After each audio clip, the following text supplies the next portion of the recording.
Okay, so Alya sometimes hides her feelings in Russian. Now, after I went on this weird little break for the podcast because I was busy. Last time we left Alya and Masaki. That might be the character. That might be the character for. That might be the character from Mayonaka Punch. They have very similar names. It might be like Masakachi or whatever. But main character boy and Alya, who's main character girl. For Alya sometimes hides her feelings in Russian.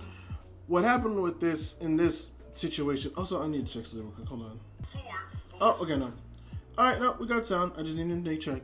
But where we left off was not it wasn't like not a confession, but we got like the visual confirmation of they both are going to be that Masakachi, I hope that's his name, is going to be the running mate for Alya. So Alya is going to be running for president, Masakachi is going to be running for vice president. And this also means that Masakachi is officially a part of the student council. So now he is interacting with Yuki, who is like his sister, but no one really knows that. With also Maka, who is Alya's sister. There is this main student council president, and then there's kind of tough body girl, where they kind of set, not tough body girl, but like kind of like strong personality, but very clumsy type of girl. Her and the main current president, they're having their own, they seem like they'd be their own cute little couple dynamic, which I think is adorable. But this is episode 6. Is it 6, 7, 8 or 6, 7, 8, and 9? Hold on. Okay, 6, 7, and 8. Okay, 6, 7, and 8. And so the main takeaways for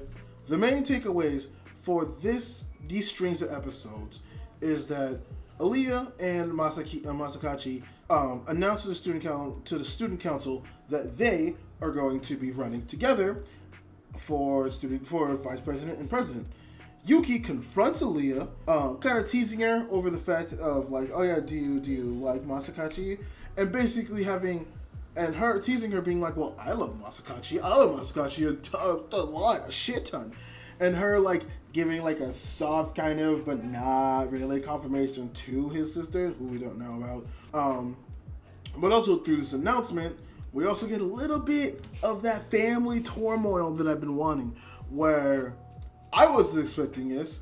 We have a new character that has not only entered into the story, but also have entered into the student council, where I think her name was Ayano, who is the, I don't want to say butler. I wouldn't say servant either. That sounds inappropriate. That sounds very inappropriate the way I was going to say it. She's a helper of Yuki, which, when you got the fancy family and stuff like that, and you got the money, when you have like a helper by your side to go ahead and help you, that's kind of a big deal. So we see how big his family is, and Ayano even confronts Masakachi about the whole dilemma of like, oh, so you're not running with Yuki, and your father found out. Oh no, your grandfather found out, and is disappointed that you're not doing that. So now we have a little bit of context as to what this little family turmoil is about, which I've like really wanted, and I want more of it, and it's juicy and it's nice. I like it because what it currently seems like right now is that what I thought would have been just a simple separation of parents and a divide of like daughter and of daughter and son, like of a separation of siblings through marital how the fuck do you pronounce that? Marriage problems seems a bit deeper, where the last couple of episodes we've seen that like, his mom might have not given him much attention or was very strict on him, similar to the way the grandfather is, which might have pushed away the father and why he chose to take with the father. But there seems to be no bad blood between Yuki and Masakachi. That seems to be the like focal point, is that Yuki and Masakachi are both like, oh yeah, we're still siblings, it doesn't really matter. Which is like it's a really good, nice dynamic. I love that. There also seems to not be any blood between Ayano and Masakachi, but Masakachi is definitely more wary of Ayano, since Ayano is, she helps with Yuki and her stuff, but she also reports directly to the grandfather, it seems, since she is passing on messages from the grandfather to Masakachi.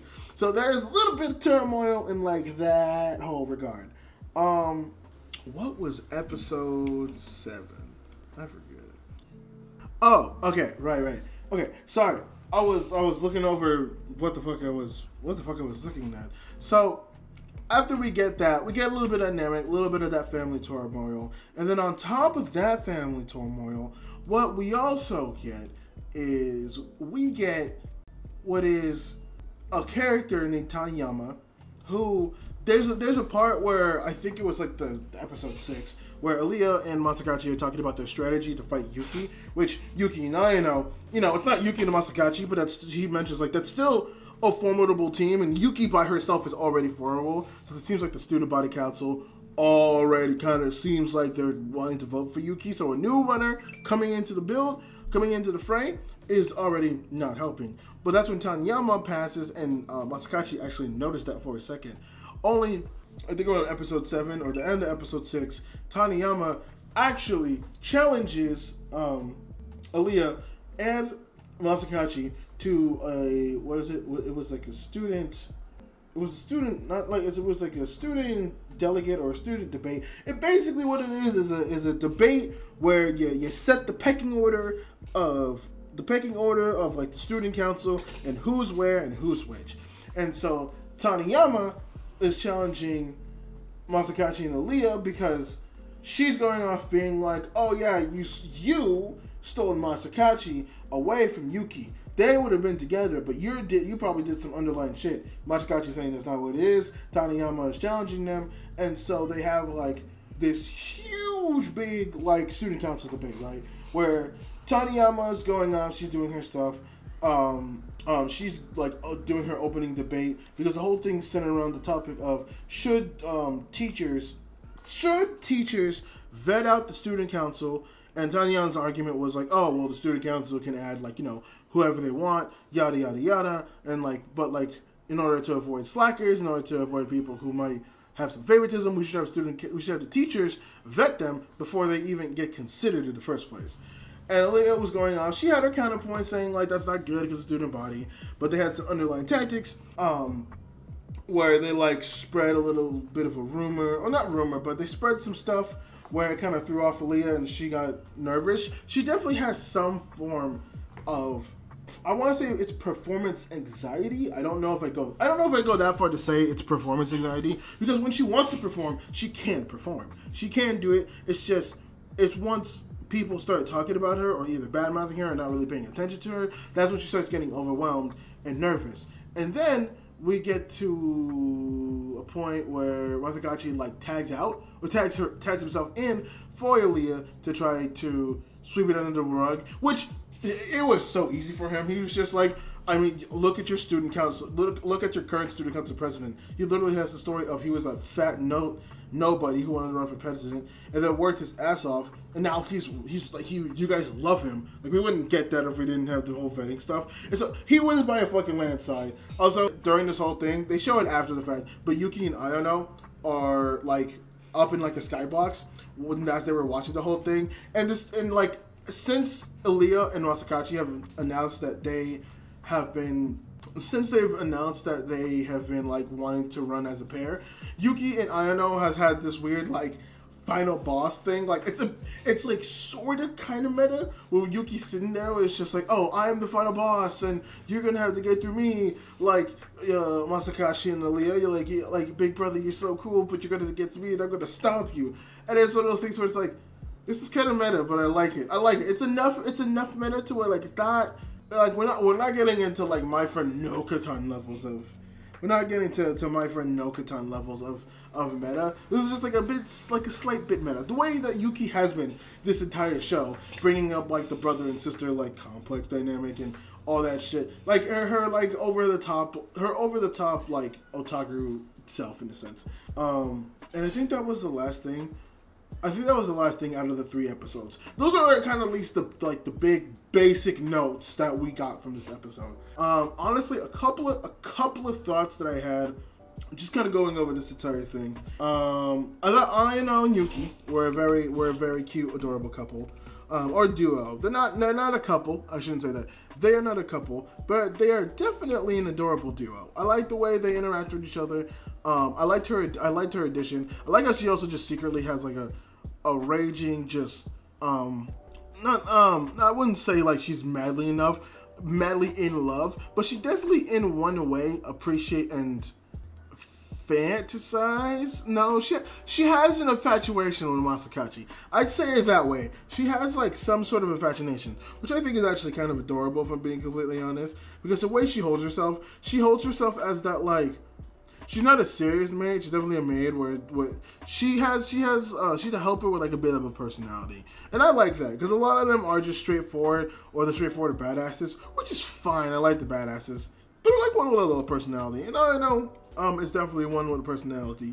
Talking on some other points, there's what's her name, Taniyama. I honestly could give 2 shits about her. It's probably the one thing in this show that I just sat there and I'm just like, yeah, this sucks. And it's not even like, it's definitely her writing, because I get her wanting to try to keep the integrity of the siblings, right? Because her thing was, so for context, Taniyama is the same girl that we see crying in a couple of flashbacks. Like, we see her for like a split second crying, and that was something I always wanted to know, like, what was her reason? And her reason was kind of the same thing here, where she's crying over the fact that she thought that she could beat them, or she thought that she could, like, get something over them or be better than them, but that just didn't happen. They were just so great. And so her big reason for being sad was that, like, oh yeah, they're not running anymore, and I saw you and Masakachi, and so I thought I had a chance. I thought I had a chance to actually, like, topple it, and, like, I just don't care. Like, the way that I boiled it down, or the way that I viewed it, was you crying because you lost. Like, you got fucking bested.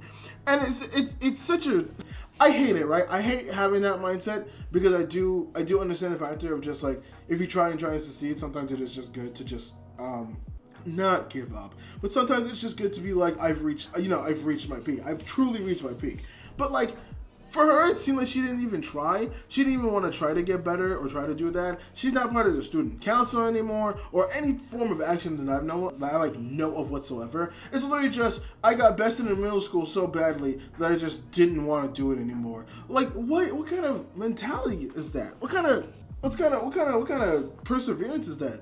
Like, I would feel a lot better if it was like a situation where it was just like, where it was a situation where she's constantly trying. Like, it would be cool. It would actually be cool if Taniyama was like part of the student council, and since Alya's edition, she's been slowly losing a bit of things that she can do. And then once Masakachi came and they announced that, she realized that, like, oh yeah, like, I'm not about to have you show me up. If there was some effort into seeing her grow, I would have been fine with that. But there almost damn near wasn't. And it was kind of like she saw the opportunity of like an easy dub, and then it didn't work out for her, and so she's still sad. Like, how the fuck am I supposed to sympathize with somebody like that? It's like, oh, congratulations, the duo that you thought was going to win didn't fucking win, and so now you lost. How in the actual name of God am I supposed to sympathize with that? When you're just acting like a bitch. I don't know. Like, I get it, you're a child, but like, what? I don't know. I don't know. Maybe I can admit that. Maybe I'm just being a dickhead, and I'm willing to take the bullet, and just admit that I'm a dickhead. But it's also one of those things that I'm just like, okay. So fuck me. So just you can do better. You can do better. I guess that's my big thing. It's just like you can do better. You just don't want to.